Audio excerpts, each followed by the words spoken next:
All right, today I'm going to break down. This is for the people that are familiar with C sharp. So today I'm going to break down the C sharp scale and the chords that are associated with that C sharp scale.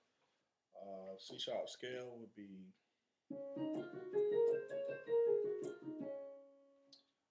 left hand would be I'm sorry, right hand. For the C sharp scale would be C sharp, E flat, F, F sharp, A flat, B flat, C, C sharp. And for some of you that are more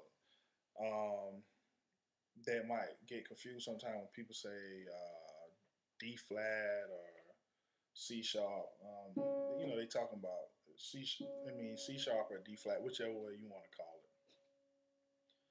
And simply same thing. It's just some people might call C sharp or D flat. E flat, they might call it D sharp or E flat. It's the same thing. F sharp or G flat. Then G sharp or A flat, and B flat or A sharp. But we're dealing with D flat, so we'll just keep everything flat. So you have D flat, E flat, F, G flat, A flat, B flat, C, D flat, back to D flat. And that's your C sharp scale. And it's a formula for that scale. So you can take this formula and apply it to any key, and you come up with the same major scale. It's basically from D flat to E flat is a whole step. So the formula is whole, whole, half, because you're going from F to F sharp, F to G flat. So that'd be half, whole, whole, whole, half.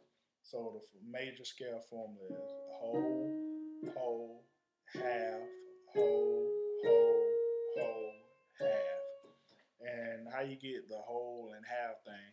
A whole step mean D flat. So a whole step mean you skip one note and go to the next. That's a whole.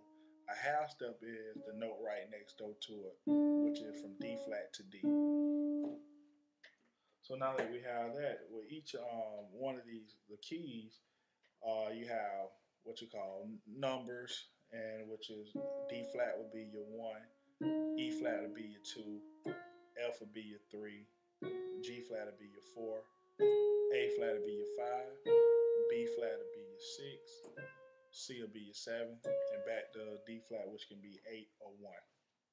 And it's important to know these are numbers and get familiar with using the numbers and talking in terms of numbers, because a lot of times when you're on gigs or playing somewhere, a lot of times musicians don't have time to actually call out a whole chord or whatever. They don't really have time to call out things like that. Like they might not have time to say C major, major seven, or D flat major seven chord, or whatever. They don't have time. So, but if they can say the numbers like one, four, five, it's more easy, and you kind of know where the music going.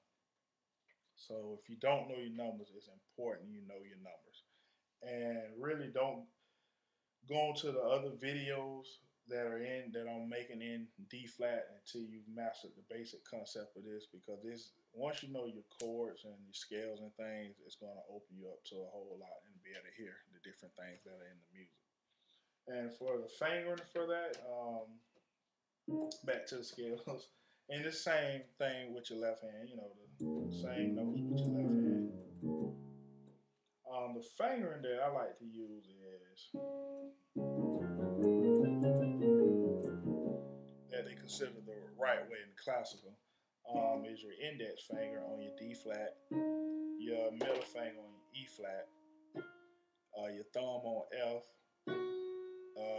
index finger on G flat, middle finger on A flat, your ring finger on B flat,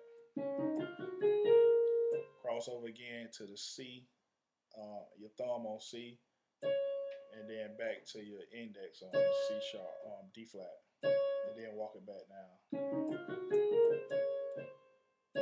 Index finger on D flat, thumb on C, middle ring finger on B flat, middle finger on A flat, index finger on G flat, thumb on F, middle finger on E flat, and back to D flat with your index.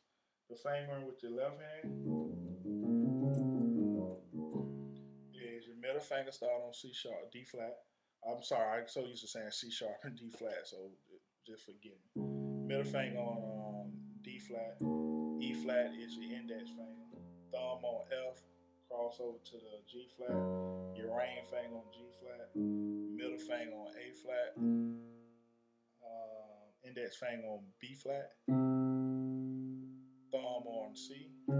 Index finger on D flat again. Then walk it back down. Index finger. Thumb on C. Index finger on B flat. A flat middle finger.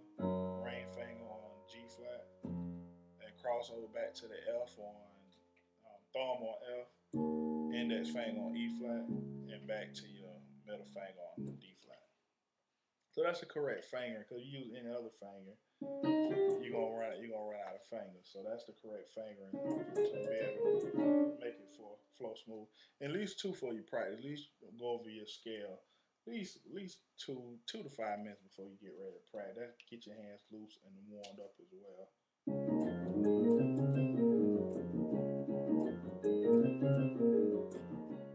And that to get your joints loosened up and things like that. So that's a good practice exercise to do as well. Okay, and with those chords, you have with the scale you have chords that are associated. Like you have the 1, 2, 3, 4, 5, 6, 7, 8, or 1.